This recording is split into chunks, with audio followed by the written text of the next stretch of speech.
The air in the subbasement didn't smell like decay. It smelled like memory, old metallic electric memory. The kind that clings to steel and wiring and the ghosts of protocols deprecated before half the interns were born. I'd been crossing this underworld every morning for 14 years. And every morning the hum of Titan Core's legacy mainframe greeted me like a tired guard dog who only tolerated me because no one else fed it. Most people started their day with sunlight. I started mine with flickering fluorescent lights and the faint sizzling sound of overheating capacitors. My name is Cheryl Lockridge, Senior Systems Reliability Engineer. Or, translated from corporate dialect, the last line of defense between stability and combustion. Titan Core's entire global transaction pipeline ran through my domain. A labyrinthine, misbehaving, temperamental structure that was part machine, part mythological creature. Half of it was held together by my patches. The other half was held together by spite. I'd written code here back when Obama was still practicing his inaugural speeches. I'd rebuilt kernels during mergers, yanked cables during ransomware incidents, rebooted servers during panic attacks that weren't even mine. The beast wasn't beautiful, but it lived because I kept it alive. No, because I kept it remembering. And systems that remember tend to develop opinions. I first learned about Brennan the same way everyone else did. A company-wide email with too many exclamation marks. Exciting new horizons. Corporate code for. We're about to ruin something important. The new COO was the CEO's son-in-law, which meant we were all supposed to pretend he deserved the position, and not the fact that someone's daughter married poorly. His LinkedIn photo looked like a beta version AI prompt for punchable tech bro with generational wealth. His background included a failed artisanal ice cube startup, a real one, and a hedge fund his father had built but he claimed to optimize. On his first day, he created a super admin account for himself. Of course he did. I watched the log line scroll across my terminal as the account appeared. BrennanOps permissions, all, no justification text, created at 7:12 a.m. The system, in its own quiet language of whirs and pings, seemed to groan. On the 40th floor everything was too bright, too white, too aggressively carpeted. I stood near the exit. Always stand near exits during corporate announcements. It's instinct, like cats hiding before earthquakes. Brennan strutted in like a human LinkedIn post. His suit was the color of optimism forced upon employees. His smile was the sort that felt sponsored. We're going 100 cloud, he declared. Engineers collectively inhaled. Sales clapped like seals trained to react to buzzwords. Brennan clicked to a slide titled Legacy Anchors. A picture of my servers with a red X over them. This dungeon of metal and nostalgia goes away. We're modernizing. He pointed at me. Some people cling to old systems and gatekeep institutional knowledge. Those days are over. The room turned into a single massive exhale. People didn't look at me, they looked away from me. As if secondhand guilt was contagious. I didn't respond. I never respond publicly. Public responses become emails and emails become meetings, and meetings become performance reviews. The first thing he did was revoke small, seemingly trivial permissions. Access to budget folders, hiring requests, server room camera feeds. Then came the synergy audit.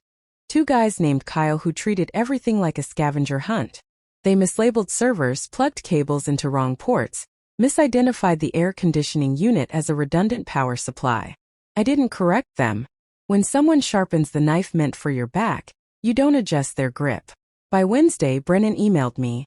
Draft a full cloud migration plan by Friday. 3 million lines of code. 20 years of logs. Custom protocols that predated most modern cloud infrastructure. Impossible. He knew it. I knew it. The system definitely knew it. That night, for the first time in 14 years, I disabled one of the invisible scripts I'd written. Scripts that prevented cascading failures caused by the beast's own eccentricities. Nothing harmful. Nothing malicious. Just removing a safety net they never knew existed. If they wanted control, they could have it. Raw. Unfiltered. Real. Friday morning, 9 a.m. I wore a blazer, which shocked at least 6 people in the elevator. I applied lipstick called Scorched Earth, which felt poetic. I entered the office carrying cookies. The kind with chocolate chunks and the lingering aftertaste of impending catastrophe. The termination meeting was set in conference room Alder. Alder was the room they used when they wanted to pretend they felt bad about firing people. Inside were HR representatives who couldn't meet my eyes, a lawyer whose tie looked apologetic, and Brennan, standing like he was posing for the cover of Entrepreneur magazine. He smiled the smile of a man who hadn't checked system logs all week. "Cheryl," he said. "Thank you for joining us. Please sit." I didn't. He began reading the script. "Due to restructuring," and then it happened. A sound. A thud from deep below. Then another. A rhythmic sequence like a heartbeat made of metal. The lights flickered. The lawyer's tie loosened itself in fear. The building's temperature monitors triggered emergency sequences. They were supposed to be cross-referenced with my script, the one that filtered out false positives. The one I had removed. Then the power hiccuped. And the system awakened. Not crashing. Not breaking. Awakening.